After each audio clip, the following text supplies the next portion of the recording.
Assalamualaikum warahmatullahi wabarakatuh.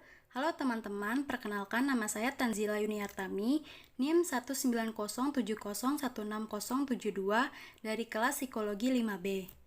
Pada kesempatan kali ini, saya akan mempresentasikan terkait kebutuhan dan layanan pendidikan untuk anak retardasi mental. Sebelumnya, mari mengingat dulu apa itu retardasi mental. Secara umum, pengertian retardasi mental atau yang biasa disebut dengan tunagrahita ialah anak berkebutuhan khusus yang memiliki keterbelakangan dalam intelijensi, fisik, emosional, dan sosial yang membutuhkan perlakuan khusus agar dapat berkembang pada kemampuan yang maksimal. Bahasan yang pertama yakni kebutuhan anak retardasi mental. Menurut Endang Rohyadi dan Zainal Alimin, tahun 2005, ada ketiga kebutuhan belajar anak retardasi mental, yakni yang pertama, kebutuhan untuk mengembangkan aspek kognitif meliputi kebutuhan dalam mengembangkan keterampilan berbahasa, persepsi, perhatian, konsentrasi, serta mengembangkan memori. Yang kedua, yakni kebutuhan untuk mengembangkan kemampuan motorik, yang meliputi kebutuhan untuk mengembangkan motorik kasar dan motorik halus.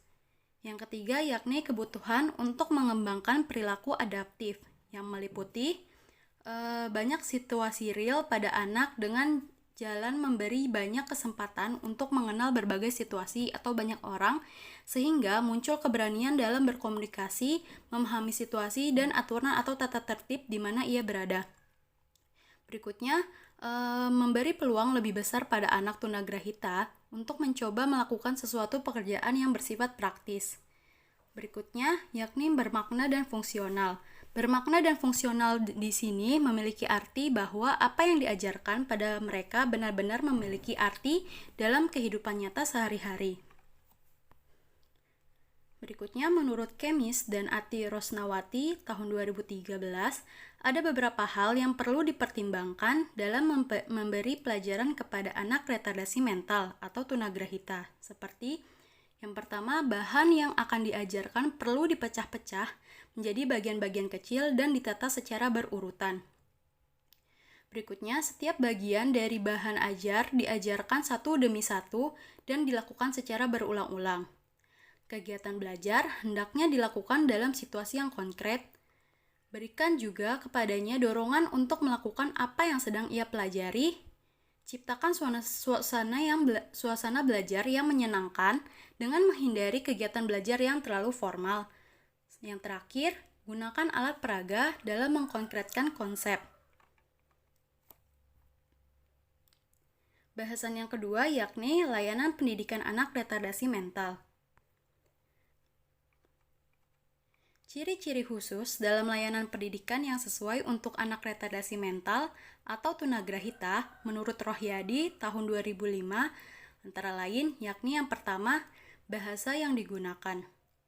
Bahasa yang digunakan dalam berinteraksi dengan anak tunagrahita adalah bahasa yang sederhana, tidak berbelit-belit, jelas, dan gunakan kata-kata yang sering didengar oleh anak.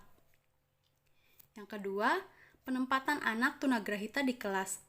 Anak tunagrahita perlu ditempatkan di bagian depan kelas dan berdekatan dengan anak yang kira-kira hampir sama kemampuannya.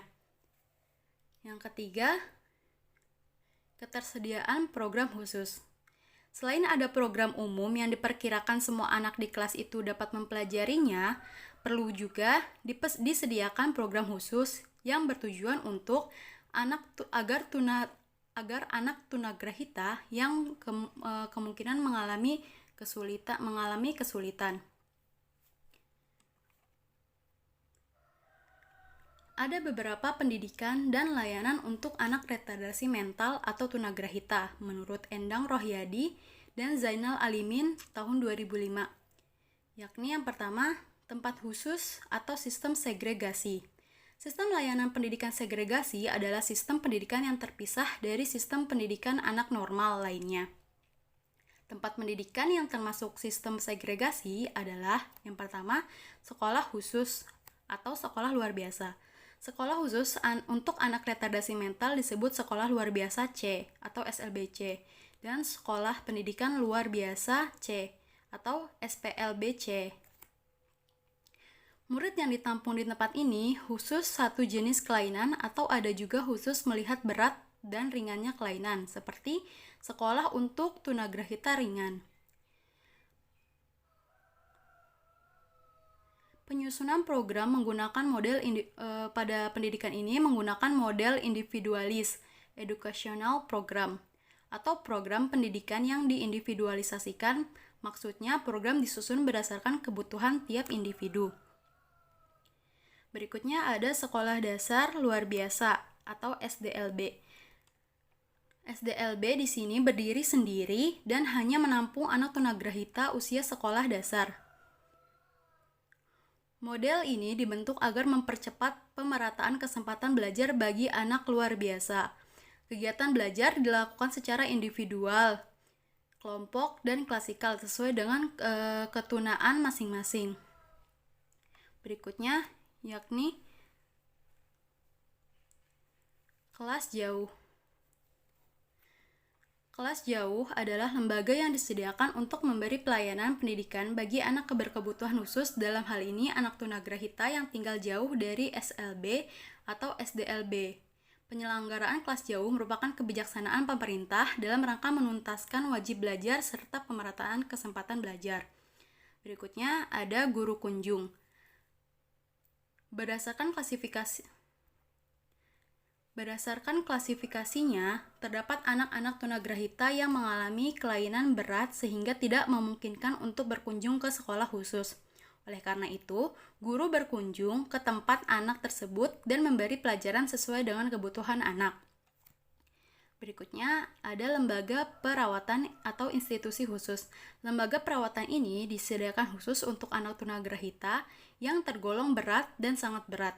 Di sana, mereka mendapatkan layanan pendidikan dan perawatan sebab tidak jarang anak tunagrahita berat dan sangat berat menderita penyakit di samping ketunagrahitaannya. Berikutnya, yang kedua ini sekolah umum dengan sistem integrasi atau terpadu. Sistem integrasi memberikan kesempatan kepada anak tunagrahita untuk belajar, bermain, atau bekerja sama dengan anak normal lainnya. Pelaksanaan sistem terpadu bervariasi sesuai dengan taraf ketunagrahitaannya. Yang ketiga yakni pendidikan inklusif. Model pendidikan inklusif ini menekankan pada keterpaduan penuh, menghilangkan labelisasi anak dengan prinsip education for all. Layanan pendidikan inklusif diselenggarakan pada sekolah reguler. Anak tunagrahita belajar bersama-sama dengan anak reguler pada kelas dan guru atau pembimbing yang sama.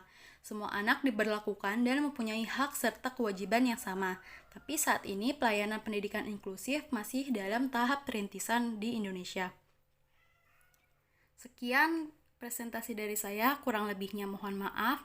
Wabillahi taufik wal hidayah. Wassalamualaikum warahmatullahi wabarakatuh.